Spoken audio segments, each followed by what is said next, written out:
Hi, this is Lori Marcase, and I'm here to talk to you about the power of project management. We're going to discuss an overview of the key elements that distinguish a project, relate to the 5 different process groups within a project, and then really focus upon the roles and responsibilities of the project manager.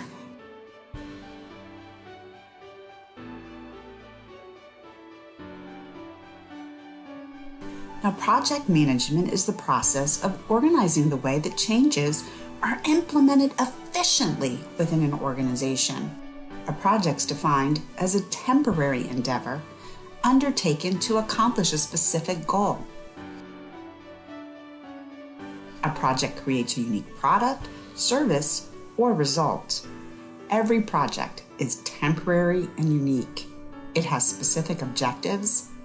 A project drives change and enables organizational value creation. Now, a project differs from operations because a project always has a definitive beginning and end.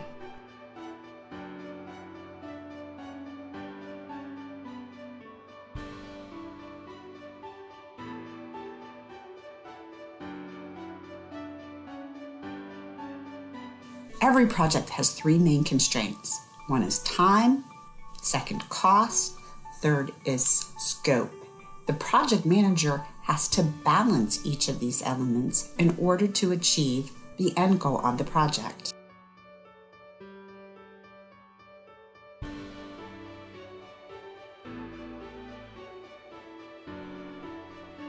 Each has critical deliverables, actionable interim end results that lead to a successful project. The start of the project is the conception or initiation phase. It's really important that deliverables and milestones be agreed upon by the team at the start of the project, and it's helpful to have them written down and documented. Now, in process group 2, that's the planning stage. It's really important to define the scope, the budget, the schedule, all of the elements that are needed to execute the project, which leads us to the 3rd process group of execution. This is when the majority of the work is done and the time is spent on a project. But a process group 4, performance and control, that happens throughout the project. This is when we track and compare our efforts and make sure that our performance is leading us to the objectives we decided upon at the start of the project. And the 5th process group is project close. This is an important element of the project. Throughout, we took measurements, key performance indicators to quantify the success of a project related to each of the milestones. They were defined at the start of the project, and at the end of the project, we need to evaluate how did we do? Think about how the team can improve for a subsequent project.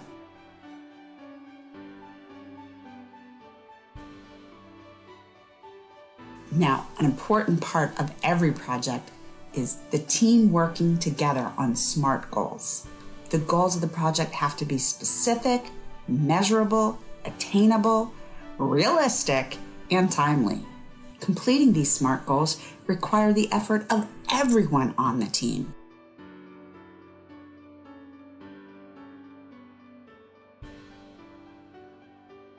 We generally focus on the functions that a project manager does. Importantly, they set the scope.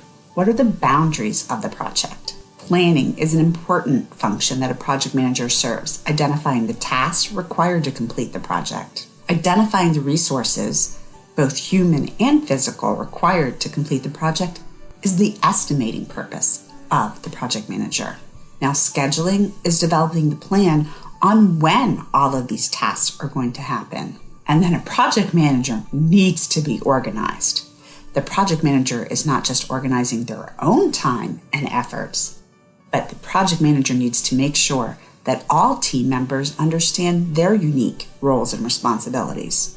Now, one thing the project manager should never be is the general or a taskmaster barking out orders for when the tasks need to be done. Who's motivated on a project team by getting yelled at? Another thing the project manager should not be is a know-it-all. It is not the project manager's responsibility to do all of the tasks on the team. It's the project manager's responsibility to organize the team. Think of it this way. The project manager is more like a youth sports coach. The coach never sets foot on the playing field, kicking or running after the ball. But the coach organizes the game plan, practices the plays that are going to happen prior to the game. The coach ensures that the equipment and the resources that the players need are available. And the coach has to motivate the team, help the team adjust when obstacles happen on the playing field. A project manager has to demonstrate leadership qualities that inspire and motivate the team. That's how you win the game. Also, the project manager needs to consider the various perspectives from all team members.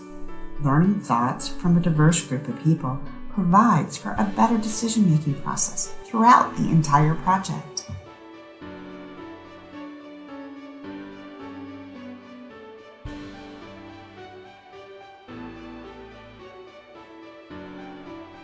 The Project Management Institute estimates that 90% of the time that a project manager spends is on communication.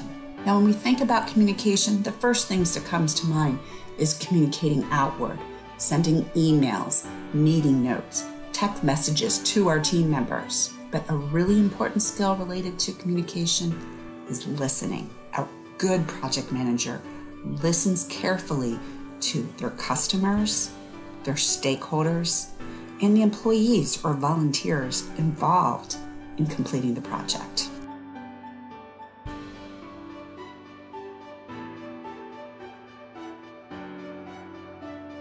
The project manager also needs expertise in integration management, quality management, evaluating the resources related to the project. They need procurement skills in order to obtain those resources in a cost-effective manner. Managing the needs of the overall stakeholders, the stakeholders being anyone directly and indirectly impacted by our project.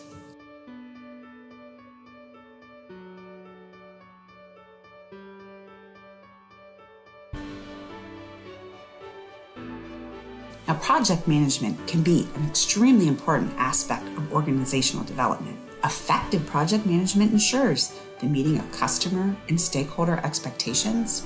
Effective project management satisfies budget and time constraints. Project management skills are difficult to learn, but they're important to learn, and they require practice.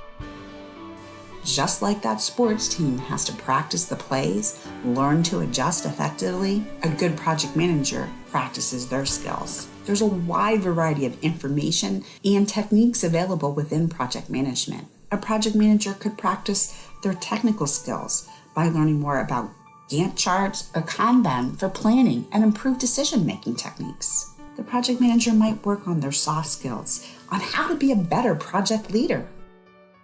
Now, there's a quote by Mother Teresa that I think really exemplifies a great project manager. She says, "I can do things you cannot. You can do things I cannot. Together, we can do great things." Figuring out the strengths and weaknesses of the team and leveraging communication skills leads the projects to success. And that is the real power of project management.